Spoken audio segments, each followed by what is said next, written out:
Hey, we're live. Hey, welcome back to the Unbridled Living in Costa Rica podcast. Hey, today is the first Sunday of the month, and on the first Sunday of the month, we have live Q&A chat session where you can ask anything you want to ask. Nothing is off limits. Then you get the whole truth and nothing but the truth about life in Costa Rica. So, hey, make sure you put your questions in there. Hey, right off the bat, it's November. So November 2nd. And what is in Costa Rica? While I like the rain, by the time November gets here, I'm ready for it to stop. So, hey, pretty soon, the weather's November, the weather begins to transition. So it won't be long, normally, if things happen like typically happens. Well, usually in November, the first couple of weeks, you'll get a little rain, not as much as you would in October. October, whoo, that's the worst part of rainy season. I mean, it feels like it rains nonstop, but it's really not that bad. You know, this October, not nearly as bad as it was last year.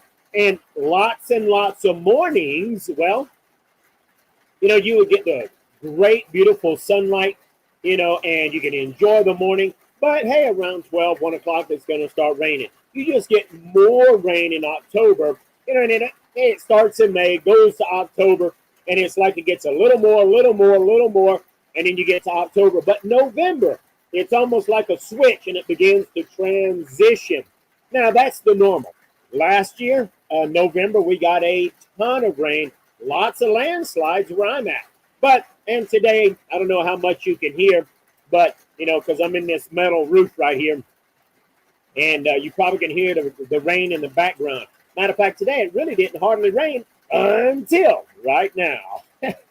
That's the way it normally happens. So, hey, let's take a look at some of your questions. You know, like Thomas says right here, welcome, Thomas. He says, hey, I love Q&A, and he's got a few questions. Fantastic, you know. Welcome, Adali, who says that right now she's in San Diego, but she's originally from Costa Rica, and it's always in the back of her mind about being here. So, hey, now's a great time to ask those questions, okay? So, and look, you know, while I know a lot about Costa Rica, and I've been in Costa Rica since November of 2013, obviously nobody has all the answers. Now, I've got a lot of experience, and usually we have the answer for you, but if we don't, a lot of times somebody that is here, usually they might know the answer if they happen to be living in Costa Rica. So it's always great to get interaction from everybody. So, hey, do me a great big favor and be engaging. Put your questions there, comment, have a lot of fun, and make sure that you hit that like button. If you hit that like button, subscribe, share, well, it goes a long way in supporting this channel so I can continue to give you free information, okay? So, hey, let me take a quick look right here. Now, Thomas says, hey, where to buy a motorcycle in and around Ubita? How bad really was El Muriel mudslide, and is the bridge over the Tarcoles River complete? That's three things right off the bat. Well, when you put your questions in, I prefer if you put them in there one at a time, and it just makes it easy for me to focus, you know, because I got the question on the screen and I can answer. But hey, no matter where you're at in Costa Rica, I made a big mistake when I came to Costa Rica. Didn't know anything, didn't do any research, and I flew into San Jose.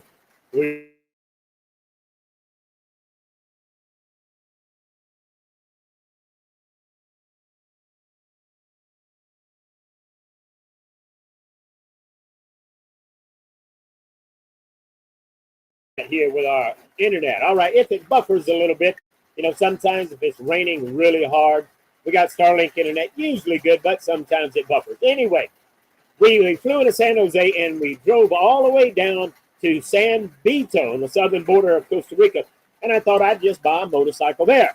Here's what I didn't know. The most common motorcycle, you can buy motorcycles almost anywhere in Costa Rica.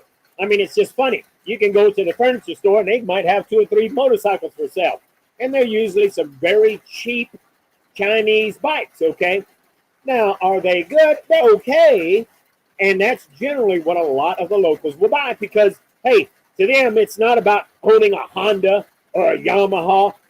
They just want something that's functional, something that will get them around. So I would highly advise not to buy the cheap Chinese motorbike, okay? Hey, I suggest either go to Honda, go to Yamaha. Yamaha seems to be really good. I've got a Yamaha. I think I spent $3,500. That was 12 years ago. But, you know, the most common size is a 125. And that's a small bike.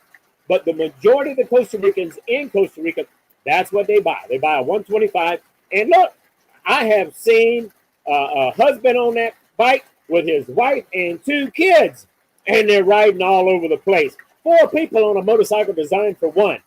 But hey, the motorbike I've got, when I was married, when I first got here with my first wife, you know, we went all over the place with the 2 of us, you know, and it's just, you know, it's a great bike. So I would highly suggest, back to that question, where to buy a moto? I would highly suggest either go to Yamaha or go to Honda. It seems like they're both great bikes, okay?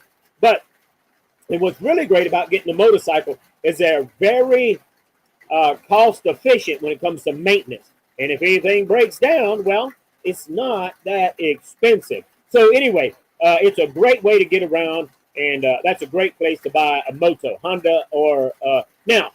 If you want something other than the typical 125, buy your motorbike in a much larger town like San Jose. As soon as you get to San Jose, there's lots and lots and lots of motorcycle shops, and then you'll have a choice between you want a 200 or something a little bit bigger. You go down south or some of the smaller towns in Costa Rica, the only thing you're going to find is a 125. I went to 3 different motorcycle shops. All 3 of them, the only thing they had was a 125. But keep in mind, I was in I was in rural, little bitty towns in South Costa Rica. So highly suggest you're going to buy a motorbike, buy it in San Jose. Okay. Now you ask, how bad really was the El Muriel mudslide? No clue. I don't even know what mudslide you're talking about. Never heard of it. But I don't hardly watch TV either. And I don't know if the bridge over the Tarcoles River is complete. Now, hey, are you saying it went out? I have no idea. But I do know there is a bridge that goes over the Tarcoles River. People are always up and down it. Did it go out recently? If it did, I don't know anything about it.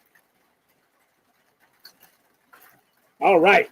So, hey, I've been in Costa Rica since November 2013, and I've traveled all over Costa Rica. I house sat in a lot of different houses, moved all over the place, and I lived in over 25 different locations and houses. And, and on purpose, because I've been just, looking for my perfect slice of paradise. And, of course, it has taken me over 8 years. And 4 years ago, I moved here where I'm, very, very deep in the jungles and cloud forests of Costa Rica. And in my opinion, nothing better. But not many people want to live as remote as I live. So, but there's lots of great places to live. And of course, Thomas says, hey, they were refurbishing the bridge, and it was one way for the last couple of months, maybe. So anyway, yeah, I haven't been that way in several months. So if they're still working on it, I really don't know.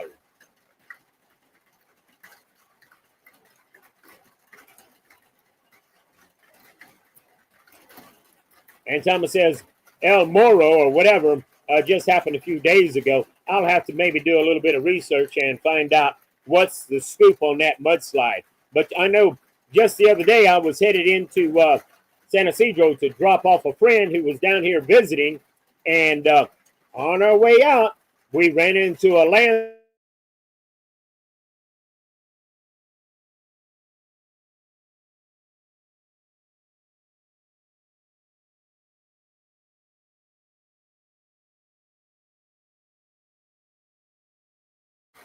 Anyway, looks like we're back. But anyway, I was saying I was on my way out, and I knew that it was probably a high chance of a landslide. And sure enough, I was right, and I'd already put in a couple of shovels and tools in the back of my vehicle.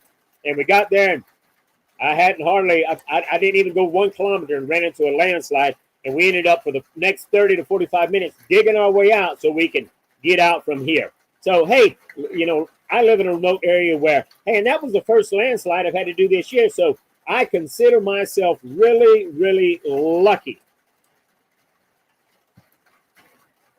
Now, Idly says, I'd like to live close to the river with a little money. And, you know, there's a lot of rivers in Costa Rica, but I don't know how many rivers have money in it. But, hey, I agree with you. If I can live close to a river that's got money flowing in it, I'm game. But all kidding aside, there is gold in a lot of the rivers in Costa Rica. Now, Costa Rica is not too fond of you actually panning for gold or digging for gold. But if you know how to pan for gold, odds are you might can find some gold in some of the rivers in Costa Rica.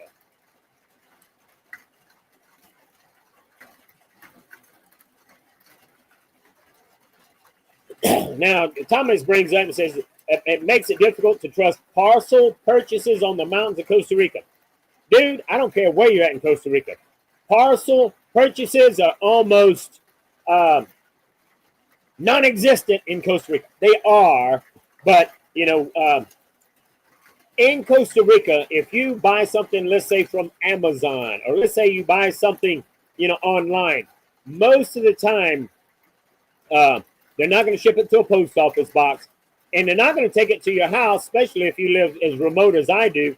But, you know, they can deliver it to the bus stop or deliver it like to an Aeropost outlet. Or, you know, I've got a friend, and what I do, I've got a friend that owns a restaurant, and it's a popular restaurant. So what what I do is anything I order, I put that physical address as my address, and then when it comes in, I go and pick it up. But it is a huge, huge challenge getting any deliveries there, you know, in Costa Rica.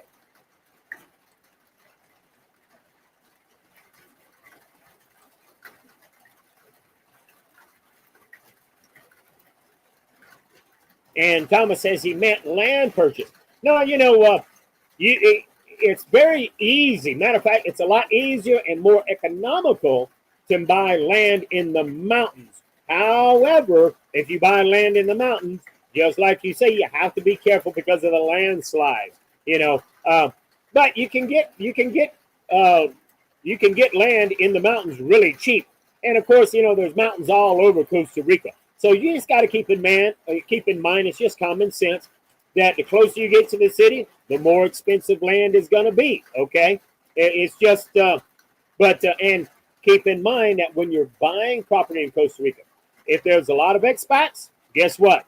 There's a lot of expats in that area. It always drives the prices up, and it's going to be more expensive. However, with that, a lot of times where the expats are, sometimes it's a little more developed, and that's because the majority of the expats in Costa Rica live really close proximity of the airport, and that just makes sense. A lot of expats, they don't want to have to drive hours and hours to the airport. You know, for me, it's a good 6-7 hour drive for me to go to the airport.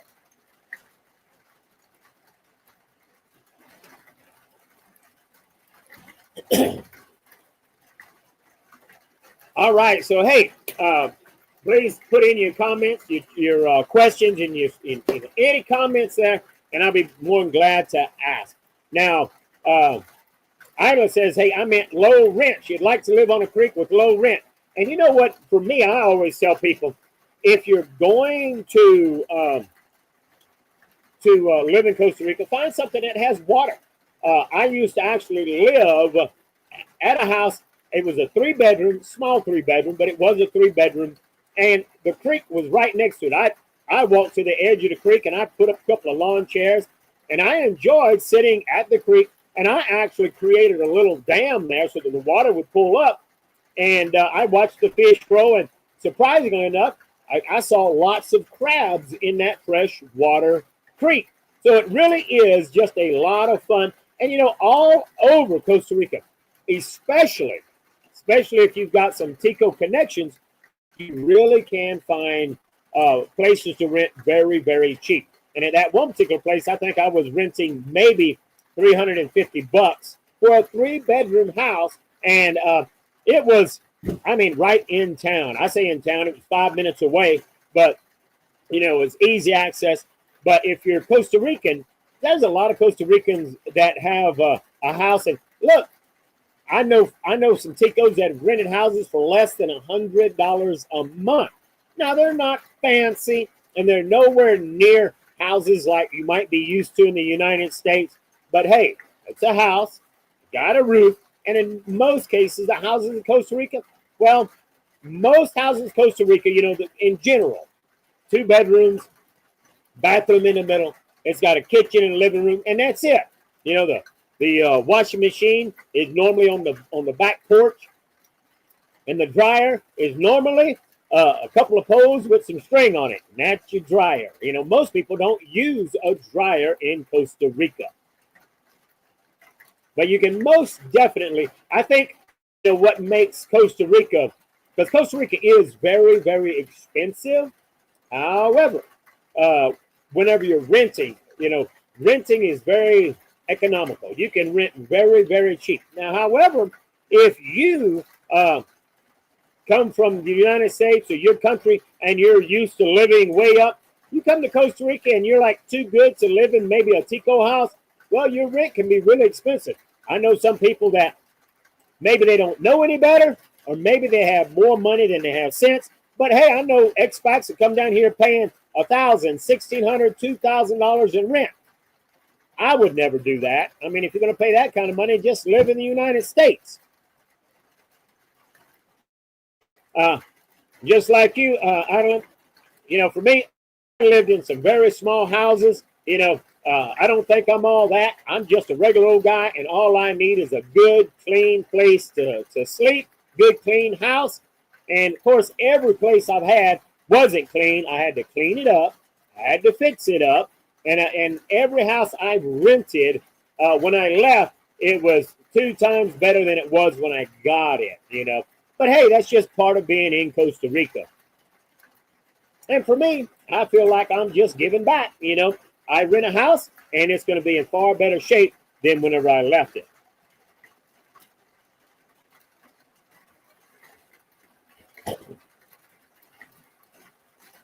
Now, Thomas brings up that there is a proposed law that can end tourist visa runs by requiring a 90-day waiting period before re-entry. Any thoughts on this?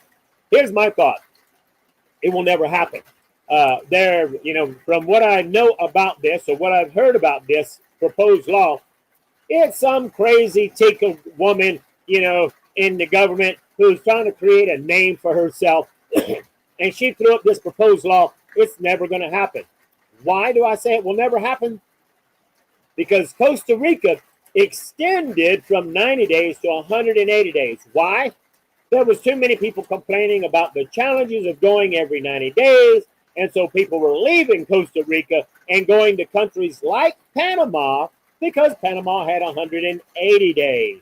So they changed the law to 180 days because Costa Rica, their biggest source of revenue comes from their tourism, comes from nature.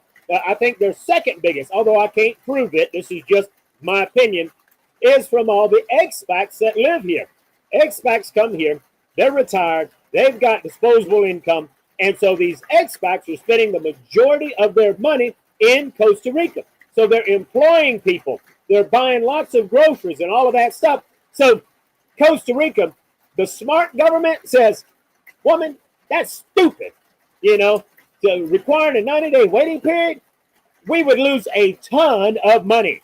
And so, in my opinion, that will never happen.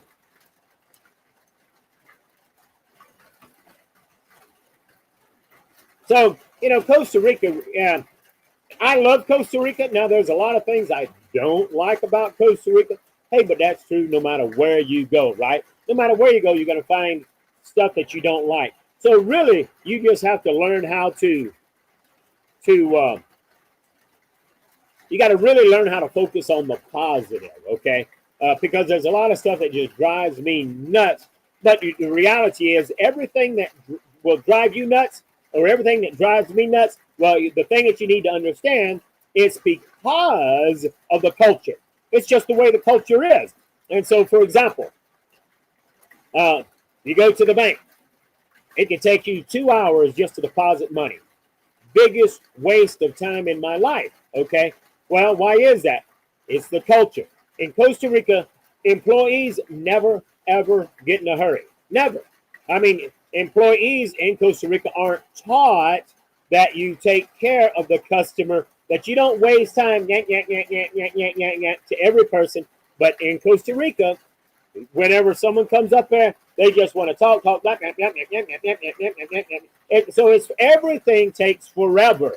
So you just have to understand it's the culture.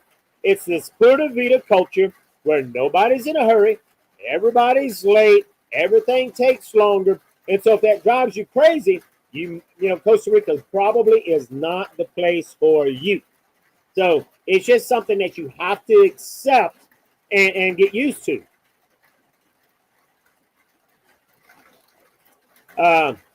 New law, Thomas says, no more open carry of beer, alcohol beverages in Costa Rica like they are now. They supposedly are really going to enforce this, high fines, jail time, and Costa Rica is killing freedom. Well,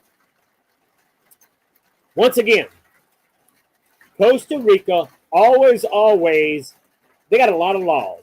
For example, there's a law, because there's 18-wheelers, and Costa Rica is full of mountains. And so 18-wheelers coming into San Isidro, they're always using their Jake brake. Now, if you don't know what the Jake brake is, if you've ever been by an 18-wheeler or a big truck and it's slowing down, you'll hear pop, pop, pop, pop, pop, pop, pop, pop, pop, pop, pop, pop, pop, pop. It's really loud, and it's just noise pollution. Well, there's a law in most of the cities of Costa Rica that truckers cannot use their Jake brake. However, there's a lot of laws that you can't do this, you can't do that. No more open and carry a beer. However, guess what? They don't have enough police to enforce it. So I know a ton of people that are drinking beer and, drinking and driving, and there's just nobody there to enforce it. So while there's always talk about we're going to do this, we're going to do that, they really don't. You know, what I have seen for 12 years in Costa Rica, here's how they enforce stuff, okay? In the United States, you'll see state troopers, you'll see all kind of policemen, and they're driving up and down the highways. Maybe they're parking under a shade tree. They got the speed gun, and they're catching people. They're effectively trying to catch people. I have hardly ever seen police with radar guns, okay? So what do I see here in Costa Rica? The Transito police, okay? These are the traffic police. They put up checkpoints, and when they put up checkpoints, they're looking at your vehicle, and they're making sure you got the Marchamo, which is the yearly insurance, and they're making sure that you have the inspection sticker, okay? Well, everybody speeds in Costa Rica. The speed limit is very low. And so I've never, ever in 12 years heard about anyone that's got a speeding ticket, okay? Never. And I've actually seen what looked like, I couldn't prove it, but I have seen what looked like police with a laser gun or, a radar gun trying to stop traffic. But in most cases, that's in San Jose. And other than San Jose and the metropolitan area, you don't. So Costa Rica just simply does not have enough police force to enforce all of the laws that they have in Costa Rica. It's just very unfortunate.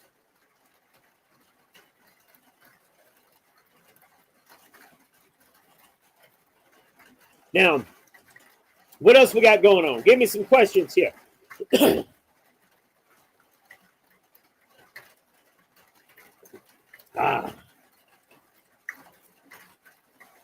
Now, in November, now here's another thing that's going on right now in Costa Rica. So today is November 2nd. In Costa Rica, that's a holiday. It's called All Saints Day or All Souls Day. So obviously, on this day, a lot of people in Costa Rica are going to the graveyards, where they've got loved ones who've died, and they are, cleaning up the graves, and they're paying their respects to their loved ones, okay? So, hey, on November 2nd, there's a lot of things, people are, things kind of slow down. People are going to the graveyard and they're just paying their respects.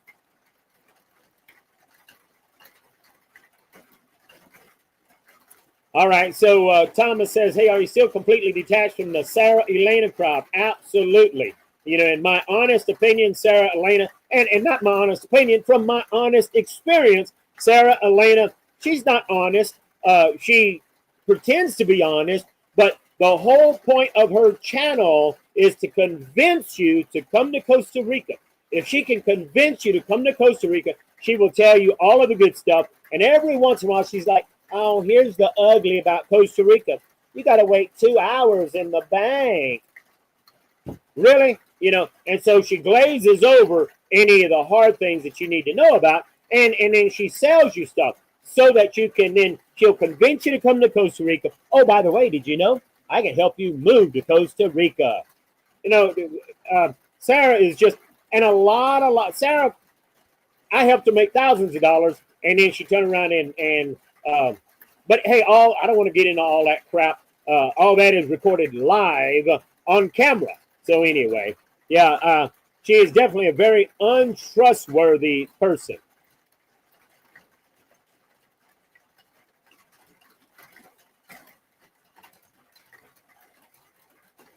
So the JR says, I saw a policeman in town, probably Tamarino, sleeping in a hammock in front of the station. Hey, that is not uncommon at all. It's a very Pura Vida country. Kick back, relax, enjoy life.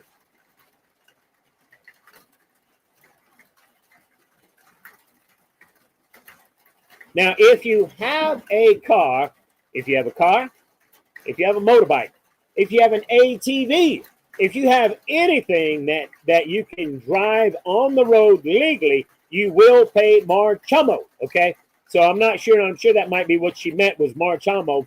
And so it's a requirement. You have to pay marchamo. That's the insurance. Very cheap. It's not that expensive. Of course, I have an old vehicle. Don't cost that much. The insurance for my motorcycle, which is 12 years old, is more expensive than the insurance on my 25-year-old car. Okay, but everybody will pay marchamo, and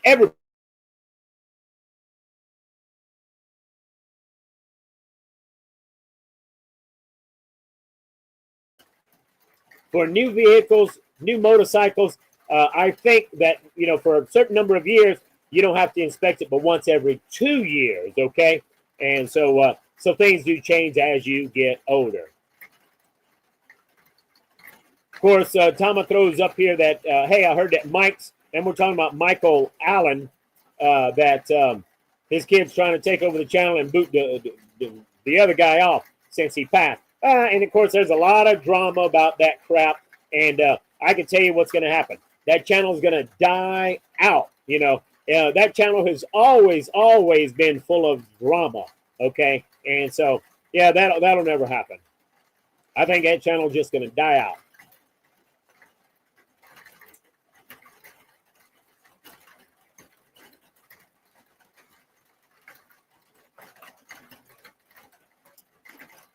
Okay. So Idolin says, La Mordidia is to get away with the police ticket.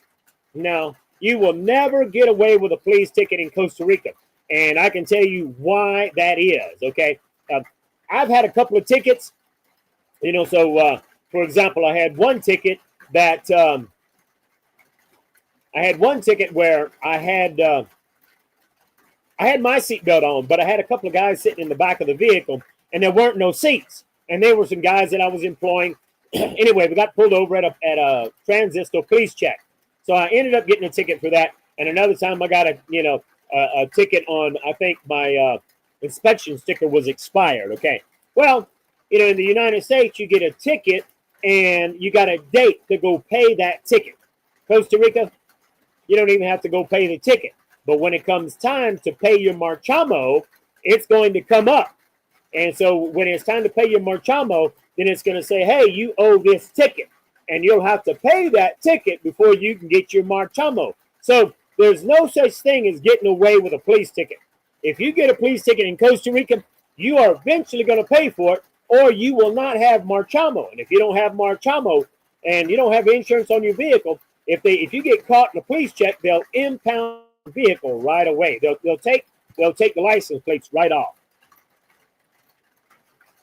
So, now, and here's what's very interesting. In Costa Rica, whenever you drive a vehicle and you get a ticket on the vehicle, in the United States, if I'm driving and I'm speeding, if I get a ticket, I get a ticket. That's a ticket against me, okay?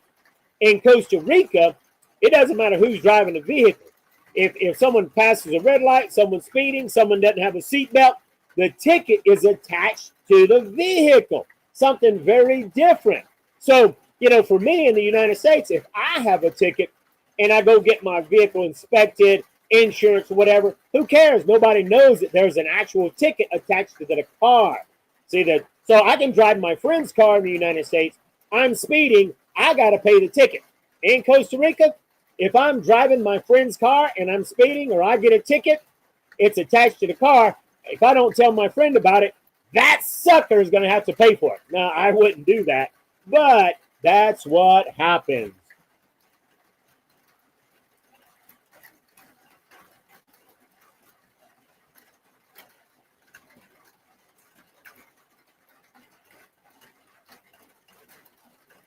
Yeah, I know all the people that are in Costa Rica because I'm on YouTube.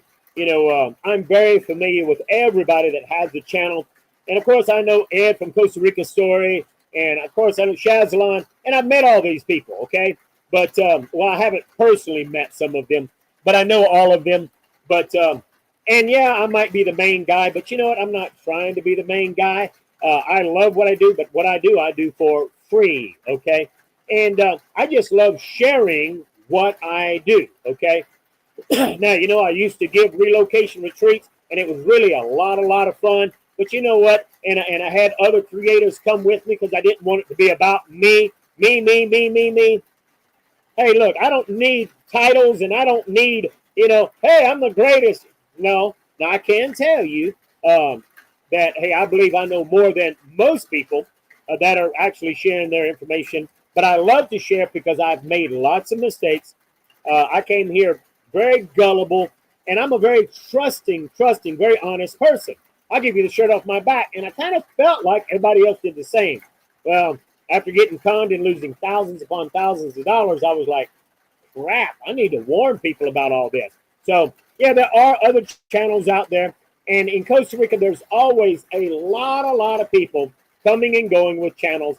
And most people, like Ed with Costa Rica Story, the only reason he started a channel is he came to Costa Rica, didn't have any money, didn't have any income, and he's like, hey, I think I'll start a channel and I'll sell products and services. So most people are trying to sell something. Now, Chazalon, he I think is a little bit like me, except he's kind of on the more relaxed side, and he hasn't ever tried to sell anything, He's always just kind of sharing information, But hey, when you're in Costa Rica, I love sharing information. I love giving my information away for free. And if you want to support the channel and you want to encourage me to continue giving away information, hey, you can join the private members area. It's a whole $10 a month. Cancel anytime you want. And there's not a whole lot going on in there because people usually just pay the $10 a month to support the channel. Some people schedule a 1 hour phone consultation. And that way, if you're you're serious about going to Costa Rica, hey, schedule a phone consultation. And then we can one-on-one, we do a video call where I can answer all of your questions. So, hey, but I'm not here trying to sell you. I could care less whether you do a phone consultation or not because I don't need the money. I make my money online from some of my businesses online, and I stay really busy doing that. And when I'm not doing that, I'm way too busy enjoying life in Costa Rica on the Grid Homestead. I'm setting up a sustainable homestead where, I'm growing my own organic vegetables, finish building my house, lots of great stuff. I'll have trout. I just enjoy life in Costa Rica. And I don't have a channel because I'm trying I need money. And hey, will you guys just help me out? No, that's not for me. Now, JR says, I was told that ATVs can only be driven on certain roads and for certain distances. Hey, not that I'm aware of. That is true for golf carts. For golf carts, there's a lot of places that they're not able to go to, okay? And they can only, certain distances. But for ATVs, I've seen them all over the place. I've gone all the way up to San Jose. Now, can ATVs be driven in San Jose or the metropolitan area? I can't answer that question because while I've seen them all over the place, thinking about it right now, I don't recall ever seeing an ATV in San Jose or the metropolitan area. Because the reality is most ATVs are not as fast as vehicles, but I've seen them all over Costa Rica. And of course, I'm all over the, rural areas of Costa Rica.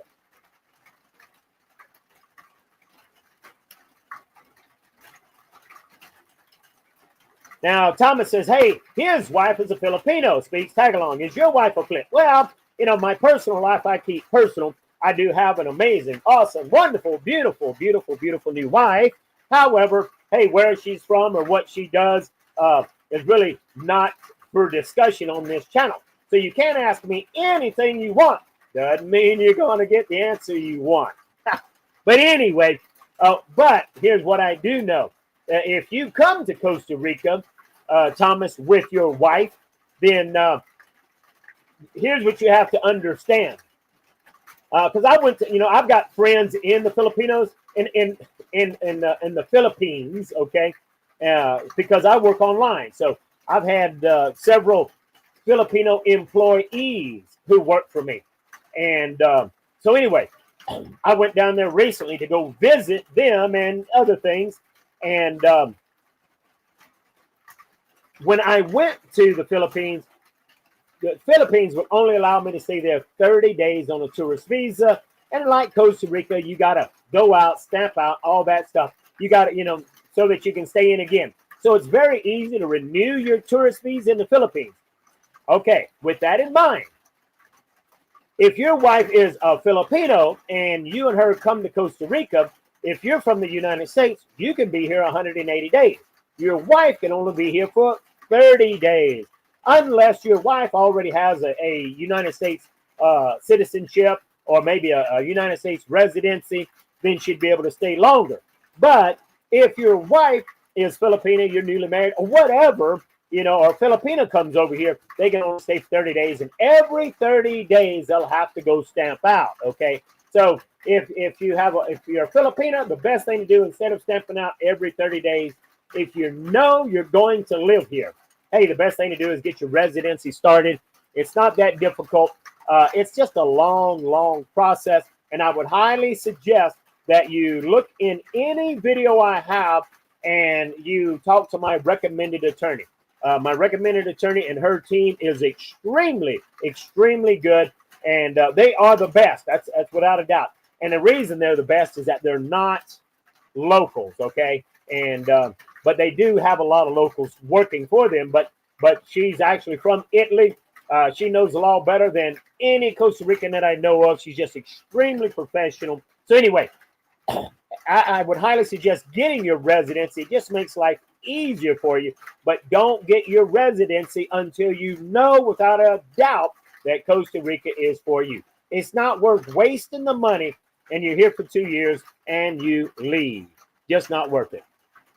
Because right now, Costa Rica has 36,000, okay? That's 36,000 residency applications sitting on file. That's how backed up they are. And it can take a long, long time to get your residency approved.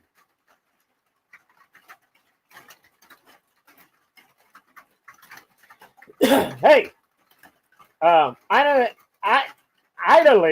has asked a very good question, okay? There are websites out there. She says, do you have a place to stay in exchange for money like rent for a few days? Hey, in other words, do I have an Airbnb or do I have a place to stay? At the moment, I don't, okay? But very soon in the very near future, I will, okay? And there are websites that you can check out that's called work exchange programs. So go Google work exchange programs. So there's a lot of places, and it might be people that have 2 or 3 B&Bs, might be someone that they're doing work on their farm, their finca, and they're like, hey, you can stay in my cabin, and if you work 4 hours a day and you help me on these projects, you can stay for free. And a lot of them are even feeding you breakfast and lunch. You take care of your own supper. But anyway, that's an easy way to come to Costa Rica for free. But you have to work. Now, I know you said that you're a senior. Well, go to Google and look for house sitting jobs, okay? And if you look for house sitting jobs, a lot of these people that go back and forth from Canada, the United States, or Costa Rica, well, they need someone to take care of their pets. They need someone to protect their house while they're gone. And I've house sat in a lot of places. And I like to house sit long term. You can house sit for a week, 2 weeks. You can house sit for 3 months, a year. I house sat in one place for a whole year. And free, absolutely free. Now, for me, it was free. In most cases, if it's under a month, it's free. If it's longer than a month, let's say you're staying 3 months, they normally expect you to pay for utilities. Now, for me, I had a long list of people who wanted me and my wife to go and house sit, and I just simply explained to them, look, I'm a handyman. I can fix almost anything. However, I don't pay nothing. If you want me, you pay for everything. I have a house in Costa Rica. I only do this so that I can enjoy seeing different parts of Costa Rica. And so I don't pay nothing. And I had people just waiting for me to go to their house. I had a blast doing it, okay? But just so you know, it's generally is next to free.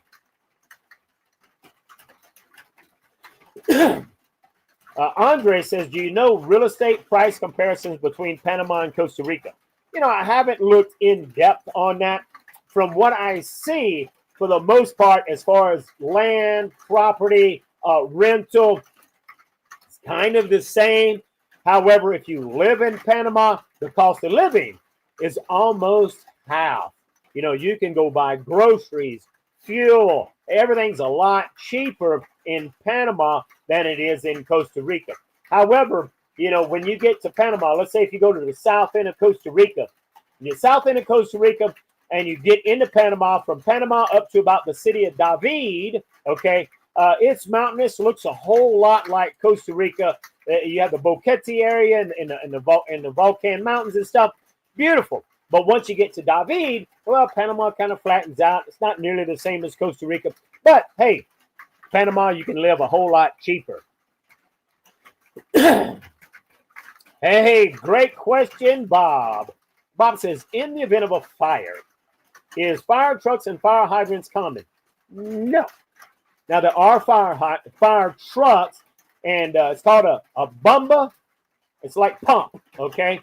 And so there are fire stations in not every city, okay?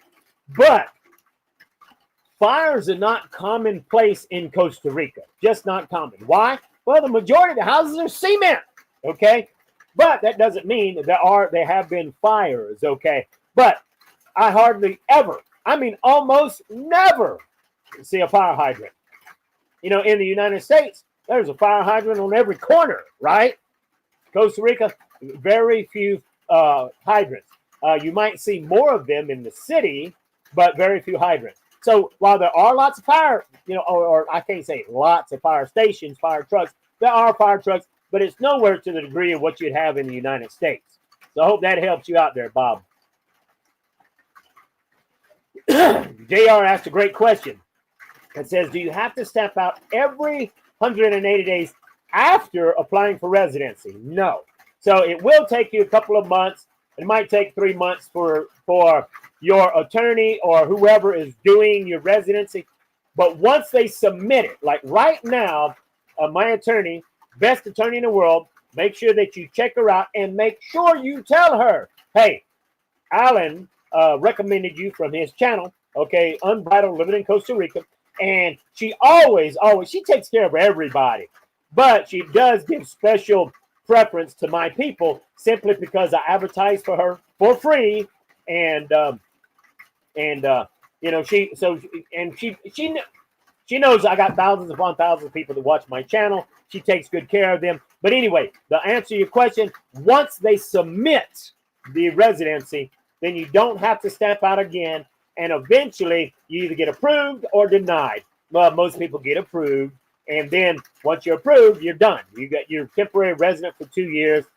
Then you reapply for another 2 years. And year number 3, you can apply to become a permanent resident.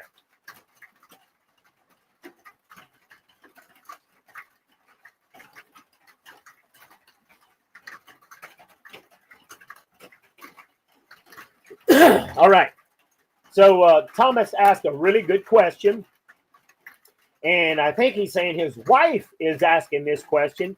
So he says, forgive me if this was none of my business. Hey, you can ask whatever you want.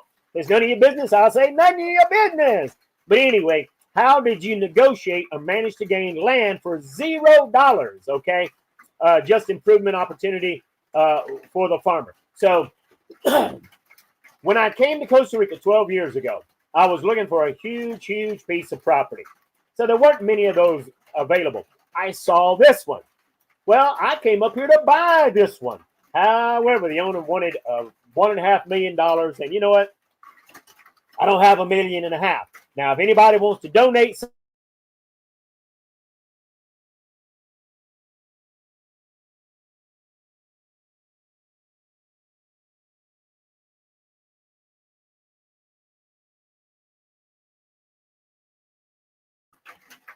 sorry, we were buffering. But anyway, I came up here, visited the old guy. He was old whenever I came, and he's even older now. But anyway, we became friends, and I was always up and down. He was always calling me. And so anyway, we became friends. Well, one time I came up here, and the guy had a heart attack. And he was, the locals thought he was going to die. And something that is very, very common in Costa Rica, if you're an expat and the locals know who you are, even if you're not about to die, and it happened recently, they will try to steal your property. Locals will come and squat on your property. So if you die and they're squatting on your property, they'll just claim it as theirs. Okay. So anyway, long story short, I came up. I was hiking the trails, and that's exactly what had happened. He had a heart attack. The locals thought he was dying. And so they had already put up gates with their initials on it, put up fences, and I took photos and showed it to the owner, and the owner's like, hey, dude, I know you want to buy this property. I know you don't have money. I will let you live here absolutely free. Your deal is when I die, you make sure that my son inherits the property. And that's how it happened. So, hey, could you do the same thing? Yes, you could. All you got to do is talk to different people. How many people will let you live for free unless you can give them something of value? But guess what? In my honest opinion, I really believe that you can go to anybody that's got a big farm and you can negotiate with them and say, look, lease me your property. I'll pay you $100 a year. I'm going to build a huge house on it, or I'm going to build a house.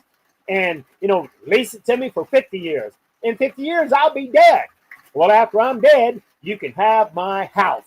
Okay? Well, guess what? A lot of Ticos will jump on that. Okay? So I can guarantee you Ticos will jump on that. Okay? You just got to be willing to negotiate. And you got to be willing to say, hey, I'm going to build a house and I'm going to give it to you. After you're dead, do you really care? Right?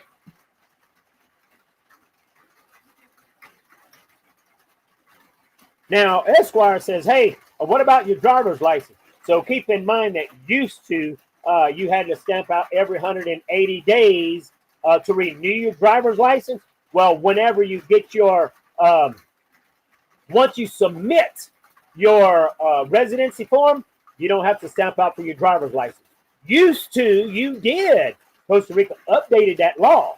And when they updated that law, then it's like, hey, once you submit your residency, you don't need to stamp out. You don't need to stamp out for your driver's license either. And as a bonus, as soon as you get that piece of paperwork, and I forget the technical name for it, I call it the golden ticket. So once you've submitted your paperwork for residency, well, with that paperwork, you can go to the driver's license office and you can get a Costa Rican driver's license.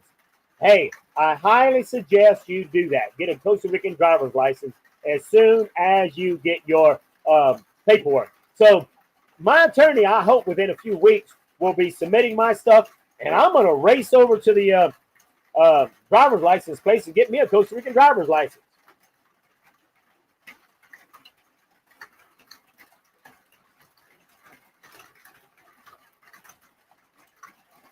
So Thomas says, how would someone even begin to negotiate that? Simple. When you go, all you got to do is find a big piece of property. And obviously the best thing to do is, if you don't know Spanish, you need to contact me. I got somebody that will do some negotiating for you. Will cost you a little money, but here's what you got to, and he's a Tico, who's super, super honest. But anyway, here's how you negotiate. Find somebody that's got a big piece of property, right? Go talk to them. Say, hey, I'm so-and-so, and I'm looking for a big piece of property, or I'm just looking for a small piece of property, and you got a large farm here. Hey, are you interested in maybe selling me a little piece? And they may say yes, they may say no. And you can say, well, you know what? I'm going to build a house, and what I really would like to do is build a house on your property, and I'm probably going to die in 20 or 30 years, and I want to give you my house. You just simply tell them what you want to do, and say, hey, look, I'm willing to make improvements on it, and when I die, it's yours. Just simply have a chat with them. And, it might be something that you want to do after you've looked at several different places, depending on how friendly the person is. And you got to keep in mind, you are taking some chances there, but you want to make sure you have an attorney that's going to do all the paperwork, and you can get a 99-year lease, a 50-year lease, a 25-year lease. And, you just got to make sure that you both are on the same page. And like Idly says, squatters very common in Costa Rica. Yes. I don't know about Panama because I haven't lived there, but squatters are a big problem in Costa Rica. So if you have a big farm like I do, I'm here, it's not mine, but, I'm on the trails all the time. I get on my horse, we go around, and we're making sure that there's no squatters on the property. Because once a squatter is on your property and he puts up a little place to live in and he starts building a garden, the longer he's been there, the harder it is to get him off, okay? And I got sidetracked a while ago. There's a guy from, where was he from? Anyway, there was a foreigner. His wife, I want to say, was from Australia. Anyway, they're in Costa Rica, had a house that's about $1 million, worth valued at $1 million, and he actually put it up for sale, and some ticos actually came in there and killed the guy and his wife so that they could steal his house and sell his house, in place of it. So, hey, you do have to be very, very careful. That only happened, less than a month or two ago. So you do have to be careful about what you do in Costa Rica.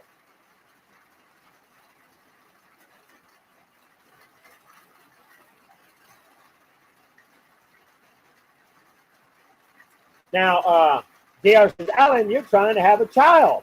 How's that lease going to affect your child? Well, it's pretty simple. I got a 99-year lease.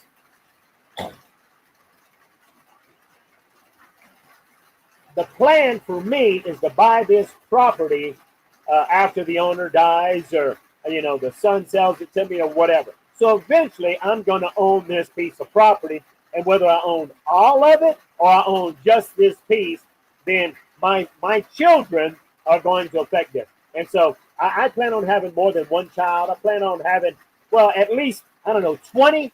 Okay, maybe not 20, but I'm going to have 3 or 4 or 5, and I can't wait to have children run around on my property and, teaching my children all about enjoying life in Costa Rica, having an off-grid homestead and all that. So, hey, when you have children, yeah, that can complicate things. So when you're in that negotiating factor, and you're saying, hey, when I die, I'm going to give it to you. Well, you got to keep in mind, what are your kids going to think? Are you planning on having children? Are your children going to have to leave? And all that good stuff.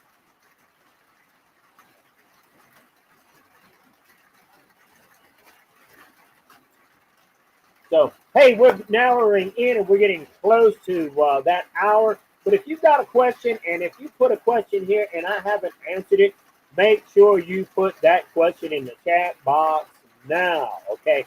So I always have a good time just sharing information, and I love sharing. I don't talk much about my personal life, but hey, there's some things that really don't matter, and I will share with you, like, hey, having 20 or 30 kids, right?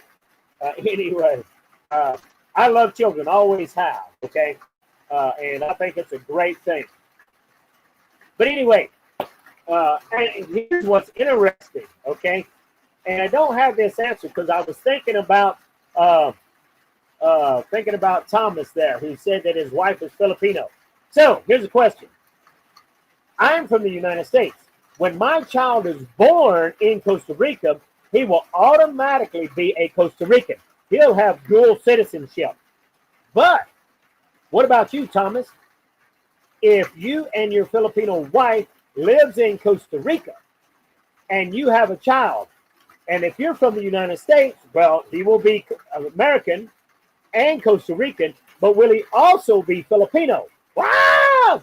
Can you imagine 3 citizenships at one time? I'm not an attorney, and I don't know how that works, but that's an interesting thought. You ought to check into that and let me know, Thomas.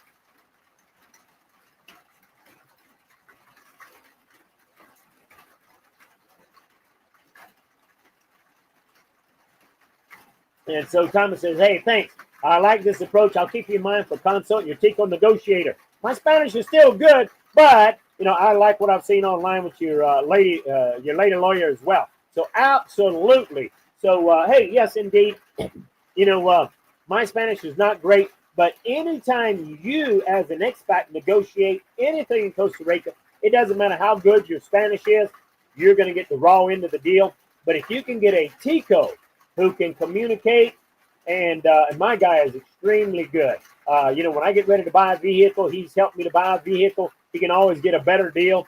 And so anyway, it's well worth the money that you're going to spend.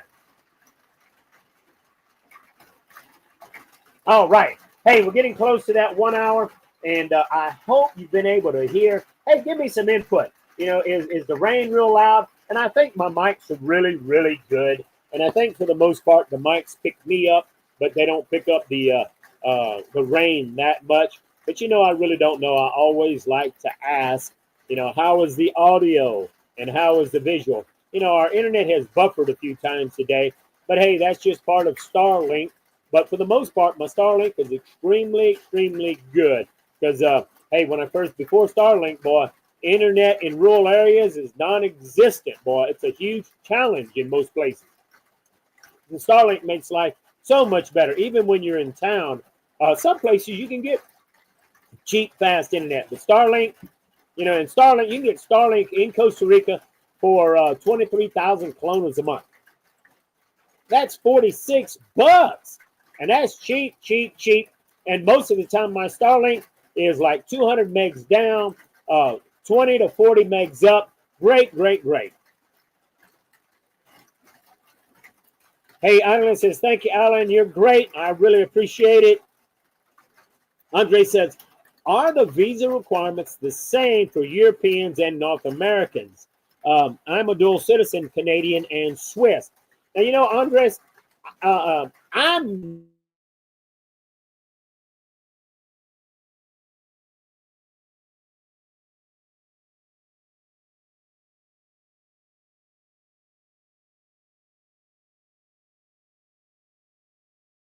we were buffering. Hey, you know, that's like I said, I really don't know. I know a lot of people and a lot of channels. If they don't know the answer, they'll make up one. Hey, I'm a straightforward guy. If I don't know the answer, I'll tell you. If I think I could be wrong, I'll tell you. And if I tell you something wrong in the past and I learn something different, I'll tell you. Hey, we're just human, and we're going to make mistakes. That's all it is to it. So, and I'm not crazy. If I make a mistake, I'll tell you. Guess what? I was wrong. All right, folks, we're at the top of the hour. So, folks, I hope you've had just as much fun as I had today. Hey, I greatly appreciate you being here. Do me a big, big, big favor. once the video is over or the live is over, make sure you comment in the chat box. It helps the algorithm, and the algorithm says, hey, people chatted while it was live. They're chatting after they're done. They enjoyed it, and YouTube will push it out so that other people that are serious about coming to Costa Rica, other people that want the good, the bad, and the ugly about Costa Rica can enjoy this channel. So, hey, folks, greatly appreciate you. I'm glad I was able to show up, because right now I am taking care of my landlord, and he's very sick. And so if you're a praying kind of person, well, we greatly appreciate your prayers. If you just want to send good thoughts my way, good vibes, well, that's okay too. So, hey, hopefully I will see you next week. Can't guarantee anything because I am busy most of the day taking care of my landlord. But you know what? That's kind of part of the deal I made, to take care of him when he dies and make sure that his son inherits the property. So, hey, folks, I look forward to seeing you next week. And if you got any thoughts on what you want to hear or what you want to learn, make sure you contact me and let me know. Talk to you next week, folks. Have a great day. And until then, this is the only channel not trying to con you into Costa Rica so you can buy more of my products and services. I'm out of here.